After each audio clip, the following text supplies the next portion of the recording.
Nouvelle émission aujourd'hui, émission croisée radio-vidéo sur le canal de RCF, le site internet de RCF, la chaîne YouTube RCF 63 TV et bien sûr les fréquences hertziennes de RCF. Je reçois Cyril Sineux, bonjour. Bonjour. Vous êtes candidat à la mairie de Clermont-Ferrand en mars 2014 sous l'étiquette Front de Gauche et PCF. Vous avez d'ailleurs des pins. Moi, ça va m'aider sur le revers de votre veste, ça va m'aider à parler du Parti communiste et du Front de Gauche parce que c'est quoi la différence entre le Front de Gauche et le Parti communiste ?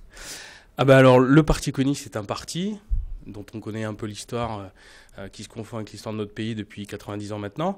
Et le Front de Gauche, c'est un rassemblement d'organisations politiques que nous avons créé avec le parti de gauche de Jean-Luc Mélenchon en 2009 et qui maintenant a commencé avec 3 organisations et qui maintenant compte 9 au niveau national, 4 sur le département du Puy-de-Dôme. Mais vous-même, vous êtes où ? Vous êtes adhérent du Parti communiste ou du Front de Gauche ? Je suis adhérent du Parti communiste. Il n'y a pas d'adhésion au Front de Gauche, d'adhésion directe de citoyens. C'est une idéologie. C'est un rassemblement d'organisations de gauche qui portent une vision de transformation sociale et écologiste de la société. C'est quoi être communiste aujourd'hui, Cyril Sineux ? C'est combattre les injustices. Alors c'est un bien gros mot, en même temps ça révèle l'engagement de tous les communistes d'aujourd'hui.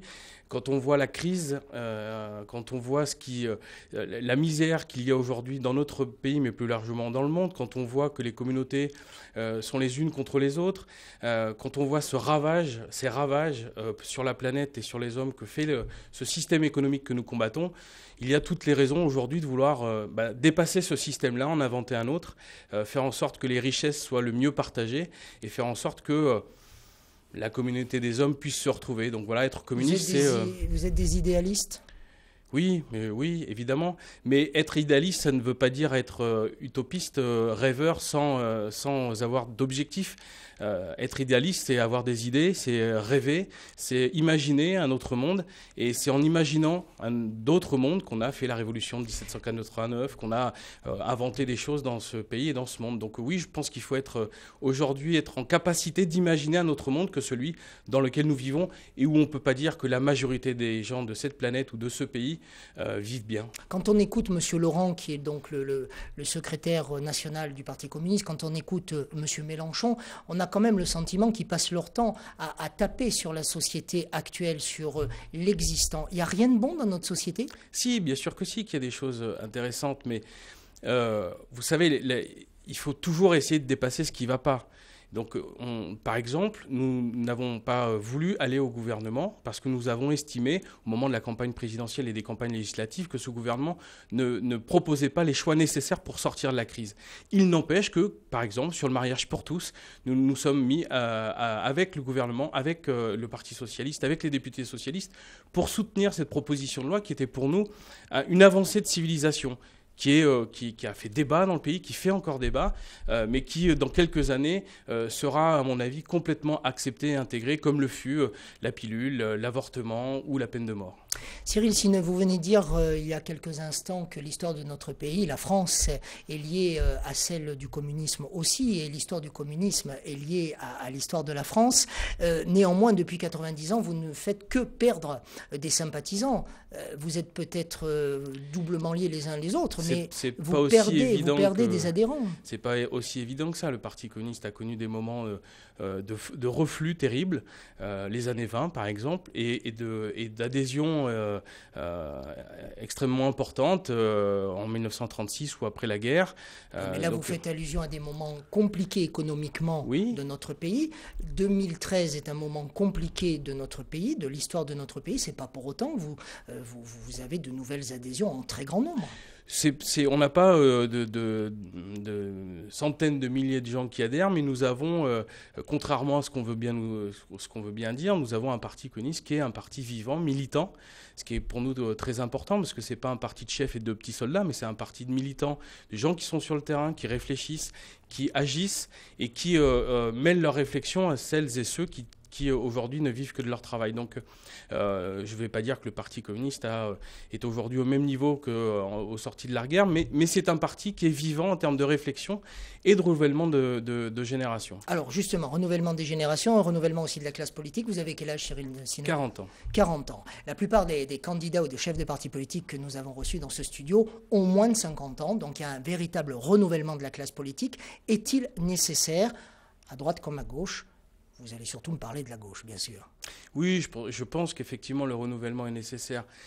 Pas pour changer les hommes ou les femmes, pour changer les hommes ou les femmes, mais parce qu'on a d'autres liens à la société que quand vous êtes à la retraite ou quand vous êtes un peu plus âgé ou quand vous avez passé 30 ou 40 ans de votre vie dans le débat politique. Je pense que vous pouvez toujours être important, mais plus sur des réflexions de long terme, sur de la sagesse. Les jeunes générations qui arrivent, et 40 ans, ça commence même à être un peu vieux par rapport à des jeunes qui s'engagent à 18 ou 20 ans dans des associations, dans des syndicats, dans des partis politiques. Il y a besoin de renouvellement. Ils ne sont pas très nombreux quand même, ces jeunes. Non, ils ne sont pas assez nombreux. Ils ne sont pas assez nombreux parce que... Comment expliquez-vous cette pénurie de jeunesse dans les mouvements d'action ? Le monde politique est effectivement discrédité. C'est un constat. Et puis, il faut prouver qu'on est en capacité de changer les choses. C'est extrêmement compliqué quand vous avez aujourd'hui... Il faut des résultats tout de suite ? Pas forcément tout de suite, mais il faut... la parole donnée est importante. Il faut du respect là-dedans.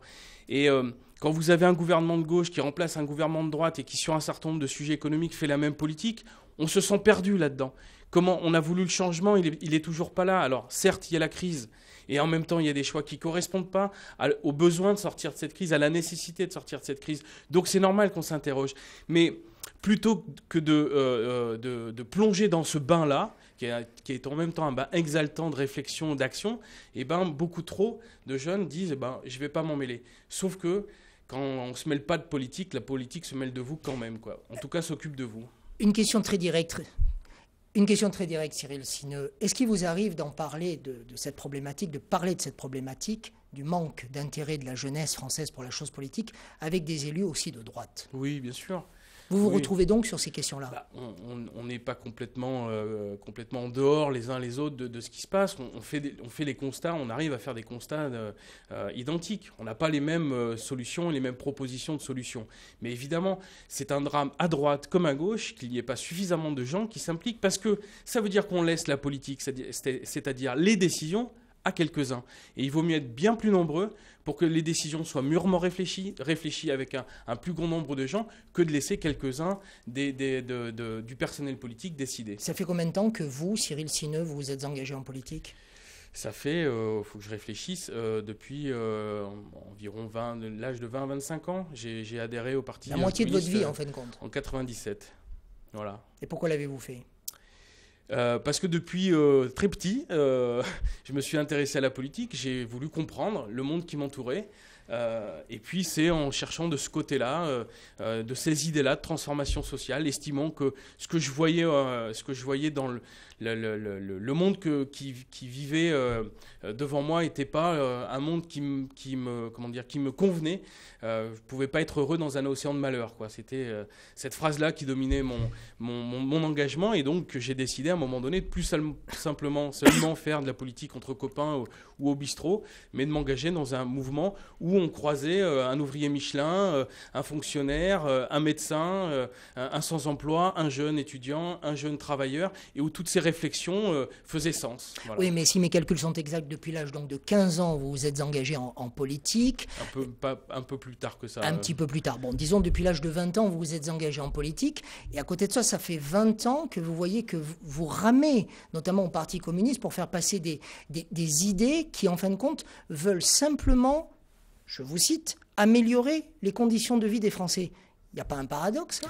Si, évidemment. Alors, mais vous savez, quand vous voulez dépasser le capitalisme, vous savez que ça ne va pas se faire ni à l'occasion d'une élection, ni à l'occasion d'un débat télévisé, public, etc. Et que c'est un travail de long terme.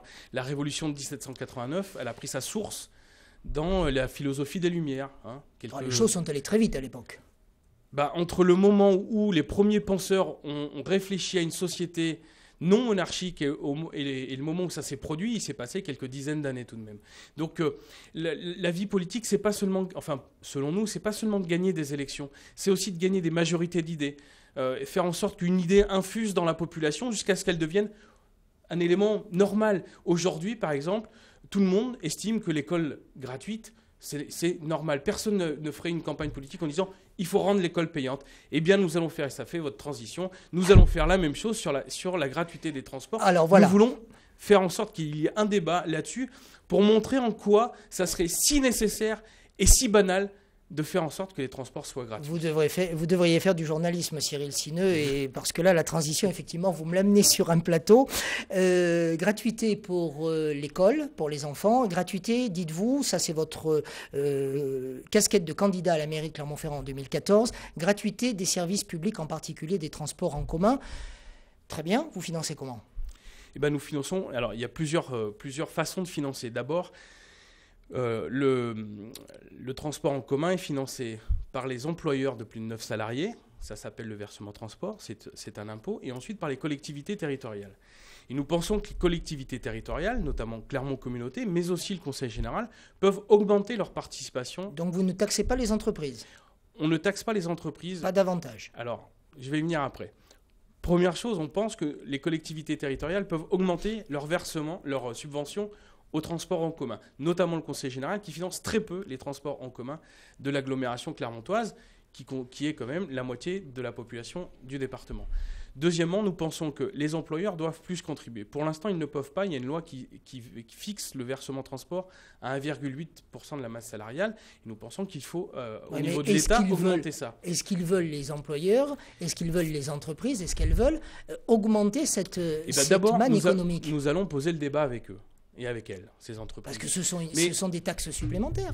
Oui, mais le problème, ce n'est pas seulement ce que vous payez, c'est qu'est-ce que cela permet à des salariés d'arriver au boulot en toute tranquillité. Ça permet une meilleure circulation dans la ville, ça permet un meilleur stationnement, ça permet le droit au transport pour tous, ça permet le droit à la santé pour tous. Vous savez qu'il y a de plus en plus de cancers qui sont dus aux émissions, aux gaz d'échappement, à la pollution automobile. Donc, tout ça est un cercle vertueux et non pas un cercle vicieux. Nous sommes dans un cercle vertueux pour faire en sorte que tout le monde soit gagnant si nous mettons la gratuité des transports en commun.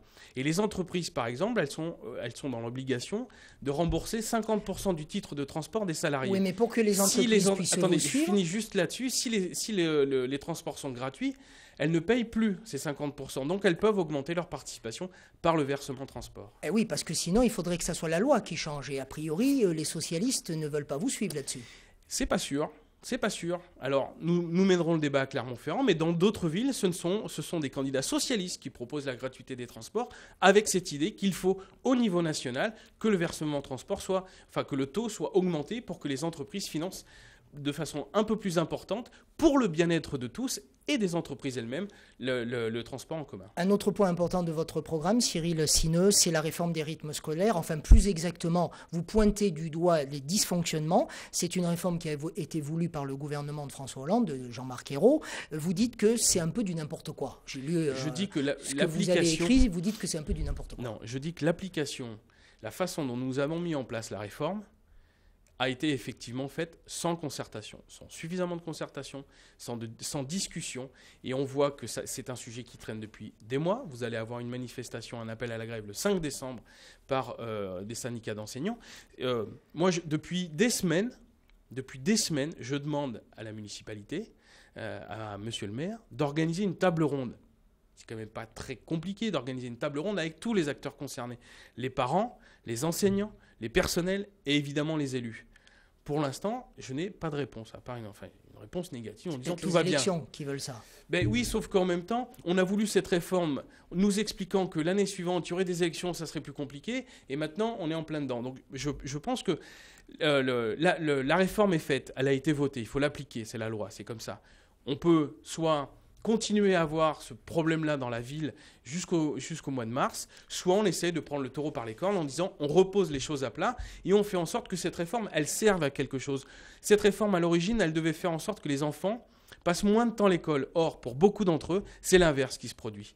Donc, il faut de nouveau réfléchir à ça. Je pense qu'il ne faut pas changer les horaires, mais par contre, tout ce qui est périscolaire, il faut qu'on en discute avec les premiers concernés. Cyril Sineux, une dernière question, elle sera politique. Au deuxième tour de l'élection municipale à Clermont-Ferrand, on ne peut pas présumer bien sûr de votre résultat, mais si vous ne pouviez pas vous maintenir au second tour, est-ce que vous accepteriez de faire alliance avec Olivier Bianchi, candidat socialiste ? Nous avons toujours été très clairs là-dessus.